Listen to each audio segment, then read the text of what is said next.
السلام عليكم أستاذ. عليكم السلام. ጥያቄ ነበረኝ። እሺ ጥያቄ እኔ በፊት አካባቢ ጎረቤቶቻችን ጓደኞቼ ምናምን ክርስቲያን ነበሩ እና እንኳን አደረሳችሁ ምናምን እንባባል ነበር። ከአሁን በፊት የሰራውን ቪዲዮ ሰምቻለሁ። በዚህ ዙሪያ ዳዋዎች ምናምን ሰምቼ አቁሜያለሁ፣ ቆይቻለሁ ካቆምኩ። ግን የሆነ ሰው ምን አለኝ፣ እንኳን አደረሳችሁ የምትባባሉ ከሆነ ከፍራችኋል ሲለኝ ትንሽ ደነገጥኩና እሱን አስረዳኝ። ዝም በይ፣ ያው ወንጀል ነው። ነገር ግን ይሄ ነገር አንቺ አምነሽበት ከሆነ ያንን ነገር ለምሳሌ አምላክ ተወለደ ብለው ሲያከብሩ ጊዜ ያው አምላክ ተወለደ የሚሉት አመለካከታቸው ትክክል ነው። አምላክ ተወልዷል ብለሽ አምነሽ ከሆነ ያንን እንኳን አደረሳችሁ አልሽው፣ የዛኔ ይሄ ከእስልምና ያስወጣል። ነገር ግን አንቺ እንደዚያ ብለሽ አታምኝም አይደለ? ዝም ብለሽ እንዳው የሀገራችን ባህል ነው በሚል ባለማወቅ እንኳን ያደረሰህ እንላቸዋለን። ገብታችኋል? አምላክ ሞተ፣ ተገደለ፣ ተሰቀለ፣ ተነሳ ብለው ሲያከብሩ እውነታቸውን ነው። አምላክ ተገድሏል፣ ተሰቅሏል ብላችሁ አምናችሁ ከሆነ የዛኔ ያከፍራል። ምክንያቱም ይህ ስህተት ነው። አምላክ አልሞተም፣ አልተገደለም፣ አልተሰቀለም። ገብታችኋል? ከዚህ አንጻር ከሆነ ነው ከእስልምና የሚያስወጣው እንጂ ተህኒያቱል ኩፋር ቢአዕያዲሂም ዲንያ ኸጠኡን ዐዚም ወዘንቡን ከቢር፣ በጣም ትልቅ ወንጀል ነው። ላኪን ላ ዩኽሪጁ ሳሒበሁ ሚነል ሚለቲል ኢስላሚያ ኢላ ኢዛ እዕተቀደ ማ እዕተቀደሁ አስሓብ ሃዚሂ አልአዕያድ፣ የዚህ የበዓል ባለቤት የሚያምኑትን እምነት እስካላመነ ድረስ ዝም ብሎ እንኳን አደረሳቸው ማለት ብቻ ከእስልምና ይወጣል ሳይሆን ትልቅ ወንጀል ላይ ይወድቋል። አይ ይሄ ነው። ለማንኛውም አይቻልም፣ እንኳን አደረሳቸው ማለት አይቻልም። ለምን ከተባለ አምላክ ተወለደ ብለው ሲያከብሩ ማድረግ ያለባችሁ አይ ስህተት ነው፣ አምላክ አይወልድም አይወለድም ብላችሁ ማስተማር ነው። አምላክ ሞተ ብለው ሲያከብሩ አይ አይሞትም አምላክ ብላችሁ ማስተማር ነው። እነሱን እንኳን ያደረሳችሁ ማለት ይሄ እነሱን መሸወድ ነው ራሱ። ብትወዷቸው ያን አታደርጉም፣ ብትወዷቸው እውነቱን ታስተምሯቸዋላችሁ። ነቢያቶች ቢሆኑ ቆመው ከፊታቸው ያስተምሯቸዋል እንጂ አይሽለጠለጡም። እነሱ አይመሳሰሉም። በክህደት ላይ ምንም አይደራደሩ፣ በአምላክ ክብር ላይ ምንም አይደራደሩ። አይ እሺ ጀዛከላህ ኡስታዝ። السلام عليكم أستاذ. وعليكم السلام ورحمة الله وبركاته.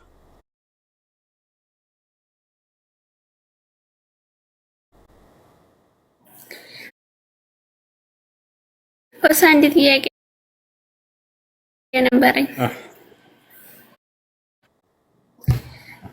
እሺ ምን ይላል? እዚህ አረቦችን እነሱ ሳይፈቅዱ የሆነ ፈዋካ ምናምን የሚበላ ነገር እነሱ ሳይፈቅዱ መብላት እንችላለን አንችልም?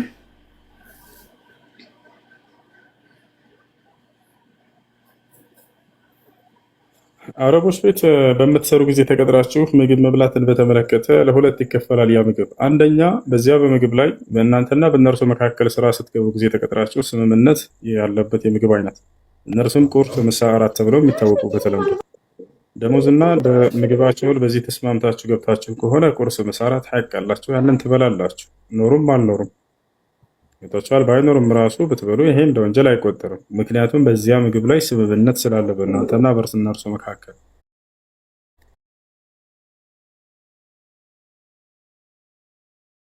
እና ለምሳሌ እንደ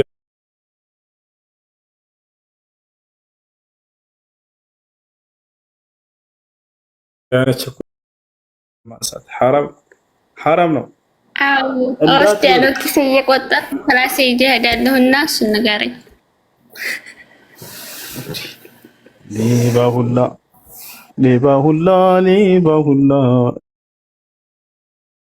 ሁላ የሚለውን ጋብዤሻለሁ። በቃ ለማንኛውም አትብሉ እሺ። ስርቆት ነው። የሰዎችን ሐቅ ያለ ፈቃዳቸው መብላት አይቻልም። ስምምነት በሌለበት ምግብ ላይ አይቻልም። የሚፈቀድላቸው ቁርስ፣ ምሳ፣ እራት እነርሱ ባይኖሩ ራሱ መብላት እንችላለን ወይ ካላቸው አዎ ትችላላችሁ፣ ችግር የለውም። ምክንያቱም ያን ምግብ እንደምትበሉ እነርሱም ያውቃሉና ስምምነትም አለበትና ያ ምግብ። ነገር ግን እነርሱ ጋር ያልተስማማችሁበት ምግብ ፈቃዳቸውን ሳታገኙ እንዳትበሉ። ማዳምሽ እንደፈለግሽ ብይ ብላሽ ከሆነ ከዚያ ከቸኮሌት ችግር የለውም ብትበይ። ነገር ግን እነርሱ ማንም እንዳይነካባቸው ብለው ያስቀመጡትን ምግብ ሄዶ መብላት ያለ ፈቃዳቸው አይቻልም።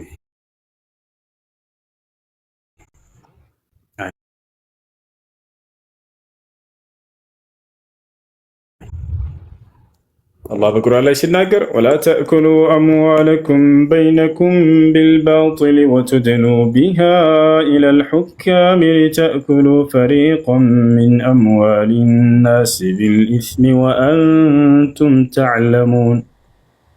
ወላ ተእኩሉ አምዋለኩም በይነኩም ቢልባጢል፣ ገንዘባችሁን በመካከላችሁ ያለአግባብ አትብሉ እያለ ይናገራል። አንዱ የሌላውን ገንዘብ ያለአግባብ እንዳይበላ፣ ያለ ፈቃዱ እንዳይበላ። እሺ ቀጥሉ። جلاله كجرساتكم نزل تحت يلا. عليكم السلام ورحمة الله. እንዴት ነው ኡስታዝ? الحمد لله ኡስታዝ ጥያቄ ነበረኝ። ጥያቄሽ ምንድን ነው? ጥያቄ በኒካ ዙሪያ ነው። እሺ ፈጠን በይ እህት። እሺ ከባሌ ጋር ተጋጭቼ የነበረ ባሌ 3 ሪከርድ ይዞልኝ በ3 ፈታሁሽ 3 ጊዜ አለኝ። እውነት ነው። 3 ጊዜ ሪከርድ አድርጉልኝ በ3 ፈታሁሽ አለኝ። ያኔ ካያኔ ረጃቱ አለው ወይስ የለውም?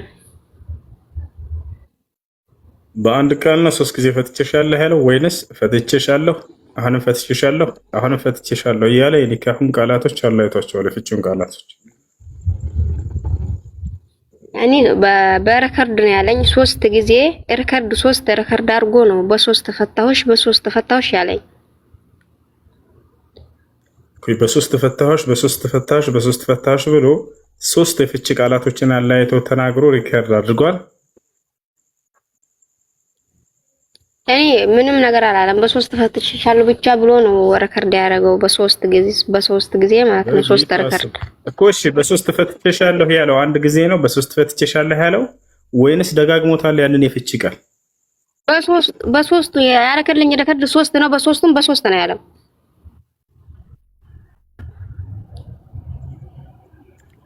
ማንም ያስረዳት። ፈትቼሻለሁ የሚለው 3 ጊዜ ለያይቶ ተናግሯል ወይንስ በአንዲት ቃል 3 ጊዜ ፈትቼሻለሁ ብቻ ነው ያለው? በአንድ ቃል አይደለም በ3 ሪከርድ ነው እንደዚህ ያለ። አንድ ጊዜ አሁን ምን አለ መሰለሽ፣ አንድ ሰው ይመጣና ላንቺ ፈትቼሻለሁ ይልሻል። ከዛ መጥቶ እንደገና ያው ሰው ፈትቼሻለሁ እኮ ነው የምልሽ አትሰሚም እንዳለ። አሁን ይሄ ሁለተኛ ሌላ ፍቺ እያስከሰተ ሳይሆን ያን የፈታሽን እያረጋገጠልሽ ነው። ስለዚህ ይሄ የመጀመሪያው ፍቺ እንጂ የሚያዘው ሁለተኛ ለማረጋገጫ ብሎ የሚጠቀመው እንደ ፍቺ አይቆጠርም። ይወተሻል። የመጀመሪያው ፍቺ ነው የሚያዘው፣ ሌላው ለማረጋገጥ ብሎ እየተናገረ ነው። ስለዚህ ይሄንን ጠይቂው። ከመጀመሪያው ፍቺ በኋላ የደጋገምከው የመጀመሪያውን ለማጽናት ፈልገህ ነው ወይንስ ሌላ ፍቺን እያስከሰትክ እየተናገርክ ነበር ብለሽ ጠይቂው። አይ ሌላ ፍቺ እንትን እያልኩኝ ነው ካለ እያስገኘሁኝ ነው ካለ 3 ይወርዳል። አይ የመጀመሪያውን ለማጽናት ነው ብሎ ከሆነ የተናገረው አንድ ኒካ ብቻ ነው የሚወርደው። 2 ኒካ አላችሁ፣ የዛኔ ተመላልሳችሁ መኖር ትችላላችሁ። ገባሽ? እሺ ሌላኛው ጥያቄ ደግሞ ብር ለቤተሰብሽ ምንም ነገር እንዳትልኪ ካላክሽ ደግሞ ሐራም ነው የሚሆንብሽ፣ እኔ አፉ አልልሽም ማለት ያኔ ብሩን የምሰራው ነው። ለቤተሰብሽ ካላክሽ እኔ አፉ አልልልሽም፣ እኔ ደግሞ አፉ ካላልኩልሽ ሐራም ነው አለ።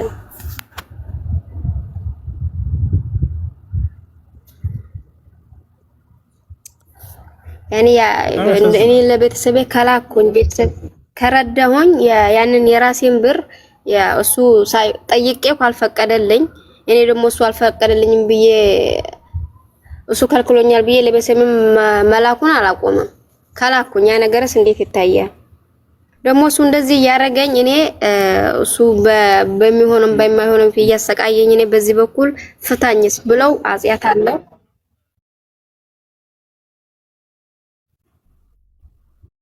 ለማንኛውም እሺ ሴት ልጅ እሺ ይሰማል? ከተሰማ ልቀጥልላችሁ። አዎ ይሰማል። እሺ የሴት ልጅ ገንዘብን አስመልክቶ በባልና በሚስት መካከል ያሉ ገንዘቦች በደንብ አድርጋችሁ አዳምጡ። ለባልም ለሚስትም ሸሪዓ ምን እንደሚል ልንገራችሁ። አሁን በምነግራችሁ ሕግና ስርዓት በደንብ ተረዱት። ግልጽ አድርጌ ልንገራችሁ። በባልና በሚስት መካከል ያለ ገንዘብ ለሶስት ይከፈላል። አንደኛ ጥርት ያለ የባል ገንዘብ። አይሰማም ማለት ይሰማ።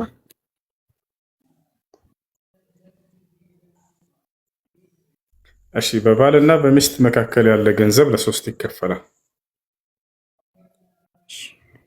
አንደኛ ጥርት ያለ የባል ገንዘብ፣ ሁለተኛ ጥርት ያለ የሚስት ገንዘብ። ማለት ጥርት ያለ የባል ገንዘብ ስላችሁ የሚስቱ ምንም ቅልቅል የሌለበት ማለት ነው። ሁለተኛው ገንዘብ ደግሞ ጥርት ያለ የሚስቱ ገንዘብ ምንም አይነት የባል ቅልቅል የሌለበት። ሶስተኛው ገንዘብ ደግሞ በባልና በሚስት መካከል የጋራ የሆነ ገንዘባቸው እርሷም ሰርታ እርሱም ሰርቶ የሚያቀላቅሉት የሚያደባልቁት ገንዘብ። ወደ መጀመሪያው ስንመጣ ጊዜ ጥርት ያለ የባል ገንዘብ ከሆነ በእርሱ ላይ ያለ እርሱ ፈቃድ ለቤተሰቦቿ መላክ አትችልም። ገብታችኋል?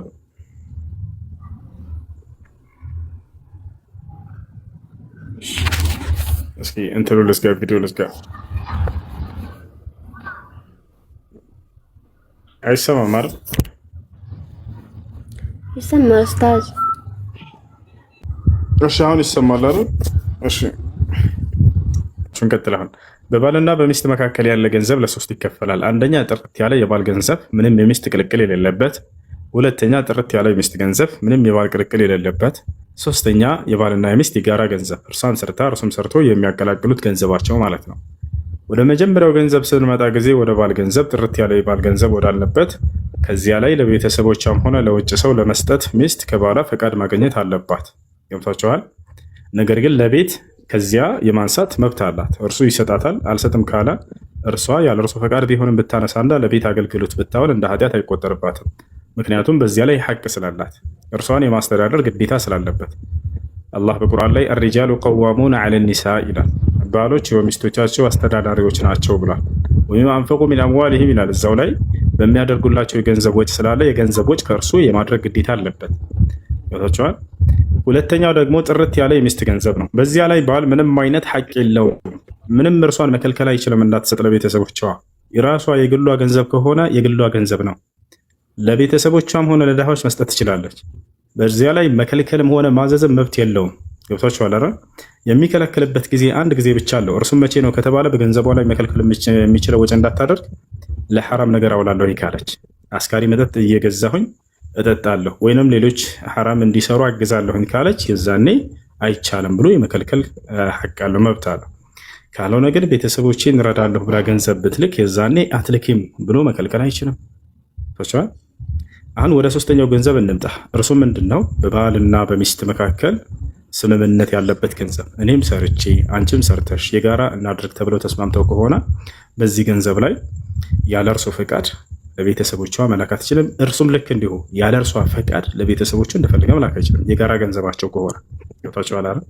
የጋራ ገንዘባቸው ከሆነ እሷም ሰርታ እርሱም ሰርቶ አብረው የጋራ ሊያድጉ እንትን ሊሉ ከፍ እንዲሉ ከሆነ እዛኔ ያለ እርሷ ፈቃድ እርሱ እንደፈለገ ገንዘቡን ማባከን አይችልም። እኩል የሆነ መብት አላቸው በዚህ ላይ። ነገር ግን በራሷ ገንዘብ ነው አሁን እየጠየቀች ያለችው። ሴት ልጅ በራሷ ለፍታ ደክማ ያመጣችውን ገንዘቧ ለእኔ ነው ማምጣት ያለብሽ ለቤት ነው አይባልም በፍጹም። ይሄ የራሷ ሐቋ ነው። ከፈለገች ለቤተሰቧ መላክ ትችላለች። አንተ የራስህን ቤተሰብ እየረዳህ ወንድም፣ እናት አባትህን፣ እሷን ደግሞ እነዚያ እናትና አባቷን ከእርሷ እየጠበቁ ሲኖሩ የነበሩትን ትዘጋባታለህ። እንዳውም ልታግዛት ነው የሚገባ። የራስህን እናትና አባትህን ስትልክ ገንዘብ የአንቺስ እናትና አባት እንዴት ናቸው? ምንድን ነው የሚተዳደሩበት? ምናልባት እነዚህ እናትና አባቷ ወንድም እህቶቿ ከእርሷ እየጠበቁ የሚኖሩ ሊሆኑ ይችላሉ፣ አንተን ሳታገባ በፊት። ልክ አንተን ስታገባ ጊዜ ያንን ታገድባታለህ፣ እንዳትሰጪ ለቤተሰብ ብላ። ጭራሽ ይህን ከሰጠሽ ለእኔ ሚስት አይደለሽም ትላለህ። እንዳውም የራስህን ቤተሰቦች እንደምትረዳ የእሷንም ቤተሰብ ጠይቅ። ያንተ ቤተሰቦች ወንድሞችህ እንደምትረዳ የእሷን ወንድሞች እርዳላት ከጎንህ ሆነ። እንደዚያ ነው መሆን ያለብን። ነቢያችን ሰለላሁ ዐለይሂ ወሰለም አይደለም የሚስቶቻቸውን ቤተሰብ የሚስቶቻቸውን ጓደኞች ይረዱ እንደነበር ታውቃላችሁ። እናታችን ኸዲጃ ከሞተች በኋላ ራሱ ፍየል በሚያርዱ ጊዜ ነብዩ ሰለላሁ ዐለይሂ ወሰለም ግማሹን የፍየል ስጋ የኸዲጃን ጓደኞች ሂዱና ፈልጋችሁ ስጡልኝ ይሉ ነበር። አያችሁ፣ ከቤተሰባቸው አልፈው ከሚስቶቻቸው ቤተሰብ አልፈው የሚስቶቻቸውን ጓደኛ ይረዱ ነበር። አንተስ የሚስትህን እናትና አባት ጉሮሯቸውን ትዘጋለህ ልጅቷ እንዳትልክላቸው? ይሄ ተገቢ አይደለም። ይሄ ተገቢ አይደለም፣ ሐራም ነው፣ ክልክል ነው። ቤተሰቦቿን ትርዳ፣ አንተ የራስህን ቤተሰብ እንደምትረዳ። ይሄ በዚህ ነገር ላይ ታግዟት ነው የሚገባው፣ ታግዟቸው ነው የሚገባው። እንዳጠቃላይ ይህ ነው። ሌላኛው ምንድነው? በራሴ በሆነ ገንዘብ ላይ ለቤተሰቦቼ ልካለሁ ብል ያንን ነገር እየከለከለኝ እየነፈገኝ ቢያስቸግረኝ ፍቺ መጠየቅ እችላለሁ ወይ? ያው ፍቺ የሚያስጠይቅ የሆነ ምክንያት ነው። መጀመሪያ ታስተምረው ከሸሪዓ አንጻር ይህ የራሴ በሆነ ገንዘብ ላይ አላህ ለቤተሰቦቼ እንድረዳ ፈቅዶልኛል። አንተ አላህ የፈቀደልኝን ነገር ልትከለክለኝና ልትነፍገኝ አይገባም፣ ተው ብላ ተገስጸው ትምከረው። እምቢ ካለ ግን እነዚህ ቤተሰቦቿ በረሃብ ማለቅ የለባቸውም፣ ትርዳቸው፣ ታግዛቸው። አይ በዚህ አልስማማም ካለ የዛኔ ፍቺ ብትጠይቀው ጥፋተኛ ትሆን የምችለች። አይ እሺ፣ ጀዛከላህ ኸይር፣ አመሰግናለሁ። ሽክራን አፈን። እሺ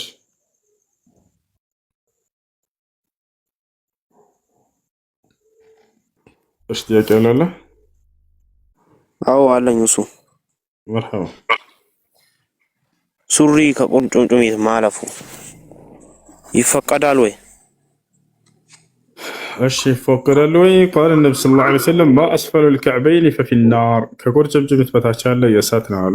ይህ ስህተት መሆኑን የሚገልጽ ነው። ልክ እንዲሁ ነቢያችን ሰለላሁ ዐለይሂ ወሰለም በሐዲስ ላይ ሊባስ ልሙእሚን ኢላ ነስፈ ሳቅ አው ፈውቅ ልከዕበይን ብለው ተናግረዋል። ከቁርጭምጭሚት በታች ማለፍ እንደሌለበት ተናግረዋል። ይህ የግማሽ ዑለሞች አቋም ነው። የነብዩ ሰለላሁ ዐለይሂ ወሰለም የተናገሩት ንግግር ነው። በሌላ ሐዲስ ላይ ግን ነብዩ ሰለላሁ ዐለይሂ ወሰለም የተናገሩትን ይዘው አንዳንድ ዑለሞች የተናገሩት ቃል አለ። እርሱም ምንድነው? መን ጀረ ተውበሁ ኹየላ ለም የንዙር ላሁ ኢለይሂ የውም አልቂያማ የሚል ሐዲስ ነው። ለኩራትና ለጢባር ብሎ ከቁርጭምጭሚቱ በታች ልብሱን ያስረዘመ ሰው አላህ ወደ እርሱ በእዝነት አይኑ አይመለከትም የትንሣኤ ቀን ብለው ተናግረዋል። ስለዚህ በዚህ ሐዲስ ይተረጉሙታል አንዳንድ ዑለሞች ኩራትንና ጢባርን አስቦበት ከሆነ ከዚያ በታች ያስረዘመው ይህ ክልክል ነው ብለው ተናግረዋል። ካልሆነ ግን በዚያ ያ ክልክል እንደማይሆን ያን ያክል የሚጋነን ነገር እንዳልሆነ የተናገሩ ዑለሞች አሉ። ምክንያቱም አቡበክር ስዲቅ ልብሱ ከቁርጭምጭሚቱ በታች ተጎትቶ ነበር የሚሄደው። ነቢያችን ሰለላሁ ዐለይሂ ወሰለም አዩትና አንተ ለስተ ሚነል ኹየላ ብሎ ተናግሮታል። አንተ ከሚኮሩትና ከሚጠብሩት አይደለህምና በአንተ ላይ ምንም ወቀሳ የለብህም ብሎ ተናግሮታል። በዚህ ሐዲስ ይዘው የተናገሩ ዑለሞች አሉ። ግን ከቁርጭምጭሚቱ በታች አይለፍ። ያ ነው። ሰላም አለይኩም። ብዙ ወአለይኩም ሰላም ወራህመቱላሂ ወበረካቱ። ቅድም ባወራው ላይ አንድ ጓደኛ ክርስቲያን ጓደኛ ከኔ ጋር ነበረና በብክራ ላይ ክርስቲያን ላይ እንትን ከሱ ላገናኝና እሱ ያውራ እስቲ። አይ ችግር የለም። ሰላም ነው ወንድሜ? ደህና አልሐምዱሊላህ። እንዴት ነው? አለው። እኔ ኦርቶዶክስ ነኝና እሺ ቀጥል። ቅድም ጓደኛዬ ከፍቶ እያየሁ ነበር ላይ ገብቼ እና አንዲት ሴት ድንግል ካልሆነች ተወግራ ትገደል ምናምን የሚል መጽሐፍ ቅዱስ ውስጥ እኔ አላነበብኩምም አልሰማሁም። እንዴት ሊሆን ይችላል ነገር? እና የትኛው መጽሐፍ ቅዱስ ነው? 60 አሃዱ ነው 86 አሃዱ ነው? እዛ ላይ ትንሽ የትኛው መጽሐፍ ቅዱስ ላይ ነው እንትን የተብራራው? ምን የተብራራ? አንድ ሴት ድንግል ካልሆነች ተወግራ ትገደል ምናምን የሚል አውርተ ነበር ቅድም እና የትኛው መጽሐፍ? የአላህ መጽሐፍ ቅዱስ ላይ የክርስቲያን ውስጥ አለ? አዎ የክርስቲያን መጽሐፍ ቅዱስ። እስኪ ቁጥሩን ትነግረኛለህ? ማንበብ ፈልጌ ነበር። ይቻላል፣ ችግር የለውም። እሺ ንገረኝ ቁጥሩን ልይዝ። እሺ አንብብልኝና ችግር የለም። እሺ ፍለፊት አውጥተህ ብታሳይኝ ደስ ይለኛል። እያየው ታነብልኝ። ችግር የለም።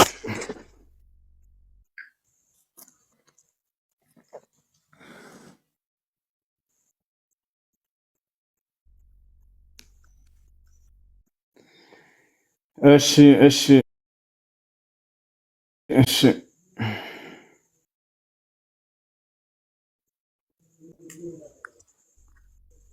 መጽሐፍ ቅዱስ ላይ እስሚዞ ይመቻል ለማውጣት? አይመቸኝም አልያዝኩም። እሺ አንድ ጊዜ ከፍትልሃለሁ። ኦሪት ዘዳግም ምዕራፍ 22 እናወጣለን።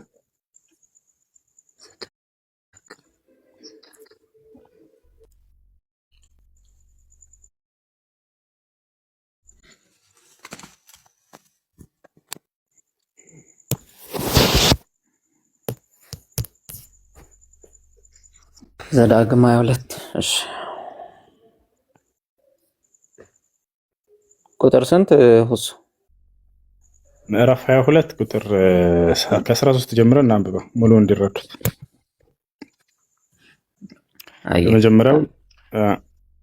የመጀመሪያው ድንግል እያላት የላትም ብሎ ስሟን ቢያጠፋ በእርሱ ላይ ምን እንደሚሆን፣ ከዚያ ቀጥሎ በዚያው ላይ ድንግል እንደሌላት ቢገኝ ምን መደረግ መወገርና መገደል እንዳለባት ይናገራል። ያው ከ13 ጀምረን እናንብበው። ተመልከተው።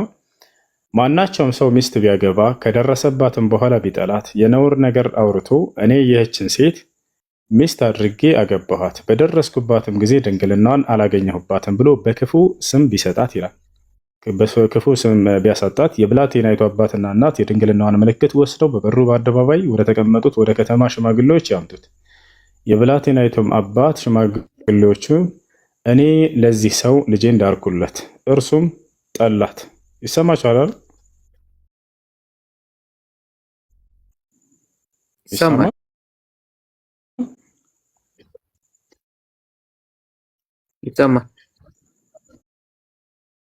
አወራባት። የልጄ ምልክት ይኸው ይበላቸው። በከተማ ሽማግሌዎች ፊት ልብሱን ይዘረጋሉ። የዚያችም ከተማ ሽማግሌዎች ያንን ሰው ወስደው ይግረፉታል። ድንግል የላትም ብሎ ስሟን ካጠፋበት በውሸት ይገረፋል ባልየው። በእስራኤል ድንግል ላይ ክፉ ስም አምጥቷልና 100 የብር ሰቅል ያስከፍላል። 100 ብር ይከፍላል። ሰው በቃ ያልቃል። ለብላቴናይቱም አባት ይስጡት። ያ ብር ለብላቴናይቱ አባት ይሰጣል። እርሷም ሚስት ትሆነው በእድሜው ዘመን ሁሉ ሊፈታትም አይገባም አለ። ነገር ግን አሁን በደንብ አዳምጥ። ነገር ግን እውነት ቢሆን አለ። ያ ማለት ድንግልናዋ የላትም የተባለው እውነት ቢሆን በብላቴናይቱ ድንግልናዋ ባይገኝ ብላቴናይቱን ወደ አባቷ ቤት ደጅ ያውጧት፣ በእስራኤልም ዘንድ የማይገባውን ነገር አድርጋለችና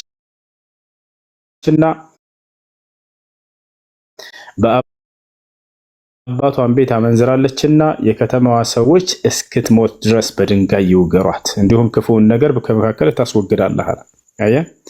ስለዚህ ይህች ሴት ያለው ነገር እውነት ከሆነ ድንግልናዋ ካልተገኘ ተወግራ ትገደል ይላል እግዚአብሔር። ምን ትላለህ? ገብቶኛል። አመሰግናለሁ።